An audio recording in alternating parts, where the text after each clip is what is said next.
جب اور ضیاء الحق کی پالیسی یہ تھی کہ جب جماعت اسلامی کے پر پرزے کاٹے جائیں. پی آئی اے کی یونین جو ہماری تھی اس کو اس کے زمانے میں بین کیا گیا. اسی طرح سے ضیاء الحق صاحب کی دور ہی میں یعنی ہم سے کہا گیا کہ ہماری نامزد شورا کے لیے 60 آدمیوں کے نام دے دیں. ہم نے معذرت کی اور ہم نے وہی مطالبہ دہرایا کہ بالغ رائے دہی کی بنیاد پر انتخابات کرائے جائیں اور وہی پاکستان کے مسائل کا حل ہے. ہم نے کبھی بھی ضیاء الحق کی ماشاء اللہ کی کنٹینیویشن کو سپورٹ نہیں کیا.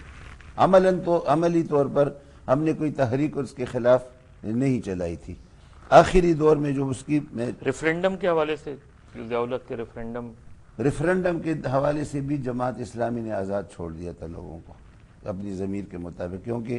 ہماری شورا نے اس سے اتفاق نہیں کیا کہ ہم ریفرینڈم. لیکن پروفیسر غفور کیوں بائیکاٹ کر کے چلے گئے تھے؟ نہیں، بائیکاٹ تو نہیں کر، واپس بلا لیا تھا ان کو. ایک دفعہ نکلی تھی نکل کر، واک آؤٹ نہیں تھا، ایک دفعہ نکلی تھی، واپس ان کو بلایا گیا اور ان کو اجازت دے دی گئی کہ کوئی شورا کی طرف سے کسی کے اوپر کوئی یعنی مجبوری نہیں ہے. لیکن اس وقت جو امیر جماعت تھے میاں طفیل محمد صاحب، ان کا یہ خیال تھا، ان کی رائے تھی جو بعد میں ٹھیک بھی ثابت ہوئی کہ اس ماشاء اللہ سے نکلنے کے لیے جو بھی راستہ نکلے، جو بھی راستہ ملے اس کو اختیار کرنا چاہیے. اور یہ ریفرینڈم جو ہے یہ ماشاء اللہ کی سے نکلنے کا راستہ ثابت ہوگا، کیونکہ یہ ایک سویلین حکومت بن جائے گی. اس کے نتیجے میں جو بھی ایک صورتحال بنے گی اور اسمبلیاں بنیں گی، الیکشن ہوں گے، ان الیکشن کے ذریعے سے اسمبلیوں سے نکلنے کا ماشاء اللہ سے نکلنے کا ایک راستہ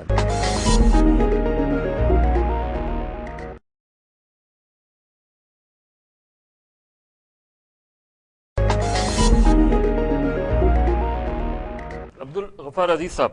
آپ فارن افیئرز جماعت اسلامی کے فارن افیئرز کے انچارج ہیں. یہ بتائیں کہ انٹرنیشنل پچھلے 20-25 سال میں ہم دیکھتے ہیں کہ انٹرنیشنلی اسلامک فورسز آرگنائزڈ ہوئی ہیں، بڑی ہیں، تو اپرائزنگ ایک نظر آتی ہے جو شاید غالباً 60s میں لیفٹ کی وہ تھی، اسی طریقے سے. اب تو آپ سمجھتے ہیں کہ انٹرنیشنل نیٹ ورک جو جماعت اسلامی کا ہے وہ زیادہ منظم ہوا ہے یا اس سے زیادہ پاورفل فورسز جو ہیں وہ ابھر کے سامنے آئی ہیں؟ ابھی گزشتہ ہفتوں کے جو نتائج سامنے آئے ہیں، مصر میں جو انتخابات ہوئے ہیں، فلسطین میں ابھی جو انتخابات ہوئے ہیں، مصر کے الیکشنز میں یا اس سے پہلے الجزائر میں الیکشنز ہوئے ہیں، اردن میں، کویت میں، ترکی میں، مراکش میں، ملائیشیا میں، بنگلہ دیش میں. آپ جہاں دیکھیں تو آپ کو یہ دکھائی دے گا کہ پوری دنیا کے مسلمان اپنی برات کا اظہار کر رہے ہیں ان فاسد عناصر سے کہ جو ان ممالک کا، ان قوموں کے سر پہ مسلط ہیں، یا ان کا تمام تر ماضی جو ہے وہ کرپشن پر مبنی ہے، یا ان کی تمام سوچوں کا محور صرف اپنی ذات، اپنے مفادات یا پیسوں کی لوٹ مار ہے. اب وہ ان عناصر سے تنگ آ کے بالآخر اسلامی تحریکوں کی طرف الحمدللہ پوری دنیا کے مسلمانوں کا رجحان ہے. اور میں سمجھتا ہوں کہ جیسے جیسے یہ پروسیس آگے بڑھے گا اور اسلامی تحریکیں یہ ثابت کریں گی کہ وہی پوری امت مسلمہ کے مفادات کی اصل محافظ ہو سکتی ہیں. اعجاز، آپ جماعت اسلامی کو ایز اے آبزرور پاکستان کی کیسی جماعت سمجھتے ہیں؟ جماعت اسلامی ایک بڑی دلچسپ جماعت. اس کو ایک تو جو یہاں پہ ذکر ہوا پہلے کہ الیکٹورل پالیٹکس جو ہے وہ کافی عرصہ تک اس میں حصہ نہیں لیا، اور پھر ایک بحث ہوئی جو ماچی گوٹ کا ایک واقعہ ہے بہت مشہور، اور اس میں مولانا مودودی نے فیصلہ کیا اور ان کے ساتھ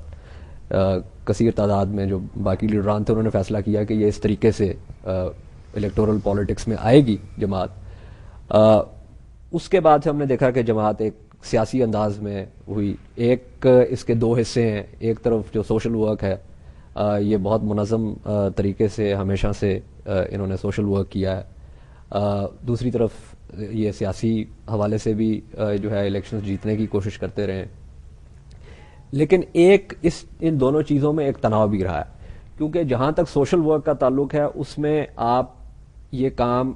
کسی سیاسی وابستگی کے بغیر کر سکتے ہیں، وہ لوگوں تک لے جا سکتے ہیں. جہاں تک تعلق ہے سیاست میں آنے کی، تو یہ ایک چونکہ کارڈر بیس پارٹی ہے، اس کے انٹری اور ایگزٹ پوائنٹس جو ہیں وہ یہ مانیٹر ہوتے ہیں. It's not a populist party.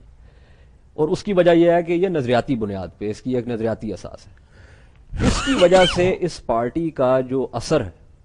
وہ بھی ایک محدود رہا ہے, اور اس کو ایک لحاظ سے زائل کرنے کے لیے مثلاً 1993 میں جو تجربہ قاضی صاحب نے کیا جو پاسبان کے حوالے سے, پاکستان اسلامک فرنٹ نہیں وہ تو پاکستان اسلامک فرنٹ تو بعد میں بنانا ہے ایز این الیکٹورل الائنس, کیونکہ یہ آئی جی آئی سے نکل آئے, لیکن اس کے علاوہ ایک بہت جو دلچسپ تجربہ انہوں نے کیا پاسبان کے حوالے سے کہ جس کا تعلق جماعت اسلامی کے ساتھ نہیں تھا, لیکن وہ اس میں ایک دو چیزیں تھی کہ ایک طرف تو ووٹ بینک جو ہے وہ بڑھایا جائے, دوسری طرف وہ جو ایک وہ سوشل ورک کا اور جو عدل و انصاف کا جو ہے کہ جہاں پہ کسی کو کسی قسم کی پرابلم ہو یا کو تو جماعت جو ہے وہ اس کو سپورٹ کرے گی, not as a party it self, لیکن چونکہ قاضی صاحب جو ہے وہ ان کے جو ہے وہ اوورسی کر رہے تھے اس کو, تو وہ ایک جماعت کے ساتھ ایک لنکیج تھا. بلکہ وہ جو تجربہ تھا اس کے خلاف جماعت کے اندر جو اولڈ گارڈ تھی اس کو تحفظات تھے, یعنی اس میں جو قاضی صاحب سے پہلے جو امیر میاں طفیل محمد صاحب تھے ان کو اعتراض تھا. اس کے بعد جب یہ انہوں نے پاکستان اسلامک فرنٹ بنایا اور وہ تجربہ کامیاب نہیں ہوا الیکٹورل وکٹری کے حوالے سے, تو اس میں بھی قاضی صاحب کی جو اسٹریٹجی تھی اس پہ اعتراضات ہوئے اور اس زمانے میں ان کو یہ مستعفی ہوئے. یہ علیحدہ بات ہے کہ دوبارہ الیکٹ ہوئے. تو یہ جماعت کے اندر بھی ایک تناؤ رہا ہے کہ کس طریقے سے اس کا جو آؤٹ ریچ ہے اس کو بڑھایا جائے. میں سمجھتا ہوں کہ اپنا جو ان کا پوٹینشل ہے اس کے حوالے سے انہوں نے انڈر پرفارم کیا, اور اس کی ایک بنیادی وجہ جو ہے وہ ان کی نظریے کی ہے. اب اس میں جو تھیوری اور پریکٹس ہے اس میں فرق بھی ہے. قاضی صاحب نے اور جماعت کے جو ایک نظریاتی اساس ہے امت مسلمہ کی بات ہوتی ہے. امت مسلمہ کی حقیقت یہ ہے کہ امت مسلمہ کا تصور جو ہے وہ زمین پہ ہمیں اسلامی تاریخ میں کہیں نہیں ملتا, اور اس کی وجوہات ہیں. جو عصبیہ کا جو معاملہ تھا جس کے خلاف جو ہے نا اسلامی تعلیمات سمجھی جاتی ہیں, وہ عصبیہ کا معاملہ جو ہے وہ خلفائے راشدین کے زمانے میں شروع ہو چکا تھا. اس کے بعد جس طریقے سے ہمیں پتہ ہے مولانا مودودی صاحب کی کتاب جو ہے خلافت و ملوکیت, اسی کو پڑھ لیا جائے تو پتہ چل جاتا ہے کہ کس قسم کے جو ہے نا خون ریز قسم کے واقعات ہوئے ہیں, اور یہ قرون اولیٰ کے مسلمانوں کے دور میں ہوئے. تو یہ اور جیسے جیسے سلطنت بڑھتی گئی اور زیادہ کمپلیکس ہوتے گئے معاملات, تو اسی طریقے سے حالات تبدیل ہوتے گئے. اور یہ جو ایک تصور کیا جاتا ہے کہ کسی ایک ایسی اکائی کی صورت میں آ سکتے ہیں مسلمان ممالک جو کہ جہاں پہ ایک ہی جسم اور اس کے مختلف اعضاء حرکت کر رہے ہوں, تو یہ ممکن نہیں ہے. مثلا اقبال نے یہ کہا تھا کہ اس کا بہتر طریقہ یہ ہے کہ ہر جگہ پہ مختلف مسلمان ممالک جو ہیں وہ اپنے آپ کو مضبوط کریں اور اس کے بعد وہ ایک بلاک کی صورت اختیار کر سکتے ہیں. جس طرح OIC بھی ایک بلاک بن سکتا ہے اور بڑا ایک مضبوط بلاک بن سکتا ہے, لیکن وہ ایسا ممکن نہیں ہوا. اس کی وجہ یہ ہے کہ اپنی اپنی جگہ پہ مسلمان ممالک جو ہیں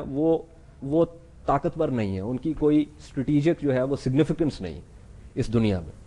تو جماعت کو ایک اپنے نظریے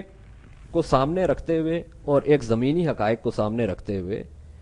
ایک اپنی اسٹریٹجی کو اب بدلنا پڑے گا. ہمارے ہاں مصیبت یہ ہے, جیسے ابھی قاضی صاحب نے ذکر کیا کہ قائد اعظم جیسے بھی تھے مسلمانوں کے لیے ملک بنایا, یہ معاملہ جو ہے اس طریقے سے نہیں دیکھا جا سکتا. قائد اعظم کی محمد علی جناح کی ایک تقریر ہے جو کانسٹیٹیوئنٹ اسمبلی کو کی گئی 11 اگست 1947 کو, اور اس میں واضح کیا گیا کہ یہ ملک جو ہے وہ کس طریقے سے چلایا جائے گا. اس میں کوئی تخصیص نہیں تھی, سب شہری جو ہے وہ برابر تھے, اور مذہب کی بنیاد پہ کوئی جو ہے وہ تخصیص نہیں تھی. اور میں یہ سمجھتا ہوں کہ وہ تقریر جو تھی وہ مشن سٹیٹمنٹ تھا, اور وہ مشن سٹیٹمنٹ اس لیے تھا کہ وہ فارملی کنسٹیٹیوئنٹ اسمبلی کے سامنے کی گئی تھی. اور جس قرارداد مقاصد کی قاضی صاحب نے بات کی, میں سمجھتا ہوں کہ وہ قرارداد مقاصد جو ہے اس نے پاکستان کے تشخص کو یا جس طریقے سے ایک ریاست کو ہم نے چلانا تھا اس نے مضبوط نہیں کیا بلکہ مجروح کیا ہے. اور اسی کی بنیاد پہ ہم نے دیکھا جو 93 کے رائٹس ہوئے لاہور میں, اسی کی بنیاد پہ ہم نے دیکھا کہ پھر آگے جو ہے نا جس طریقے سے ہم نے مذہب کو اس سیاسی میدان میں لا کے چلایا ہے, اور جو فرقہ واریت جو ہے وہ پھیلی ہے نا. جماعت کا یہ ضرور کریڈٹ جاتا ہے کہ یہ جماعت جو ہے یہ فرقہ واریت میں کبھی شامل نہیں رہی, لیکن باقی جتنی بھی مذہبی جماعتیں ہیں وہ فرقوں کی بنیاد پہ بنی ہیں اور فرقوں کی بنیاد پہ چل رہی ہیں. اور قاضی صاحب آج بھی متحدہ مجلس عمل میں بھی ایسے ایلیمنٹس کے ساتھ بیٹھے ہوئے ہیں جن میں سے بے شمار کی طرف انگلی اٹھائی جاتی ہے اہل تشیع کی جانب سے کہ یہ وائلنس جو ہے وہاں سے آ رہی ہے. مثلا کوئٹہ میں اہل تشیع تو اس میں وہ شامل ہیں, لیکن اس کے باوجود جو باہر جو حقیقت ہے وہ یہ ہے کہ جب کوئٹہ میں مثال دے دیتا ہوں آپ کو, جب کوئٹہ میں جب یہ ہوا جو بلاسٹ ہوا, ایک تو وہ یوم عاشور پہ ہوا, ایک اس سے پہلے ہوا, تو باضابطہ ٹی وی کیمراز کے اوپر جس وقت پوچھا گیا تو وہاں پہ ایک جو شیعہ لیڈر تھے انہوں نے اشارہ کیا, انہوں نے کہا کہ جی آپ جا کے دیکھیں کہ یہ ہمارا جو خون ہے یہ کس طرف جا رہا ہے, یہ ان لوگوں کی طرف جا رہا ہے جو متحدہ مجلس عمل میں بیٹھے ہوئے. یہ بات ریکارڈ پہ ہے. تو کہنے کا مقصد یہ ہے کہ آپ جب بھی مذہب کو انفرادی سطح سے اٹھا کے اجتماعی سطح پہ لاتے ہیں تو پھر آپ ایک پینڈوراز باکس کھولتے ہیں. اس میں ہم نے دیکھا ہے یہ ایک حقیقت ہے اور اس کے اسٹیٹسٹکس ہیں, اس سے مفر نہیں. ہم بے شمار چیزیں کہہ سکتے ہیں پبلکلی کہ یہ نہیں ہوتی, لیکن بات یہ ہے اسلام, میں ایک اور مثال دیتا ہوں اسلامی جمعیت طلباء کے حوالے سے. میں پنجاب یونیورسٹی میں پڑھا ہوں, میں آپ کو بتا سکتا ہوں کہ کتنے وقفے کے بعد ہفتہ صفائی جو ہے وہ منعقد ہوتا تھا.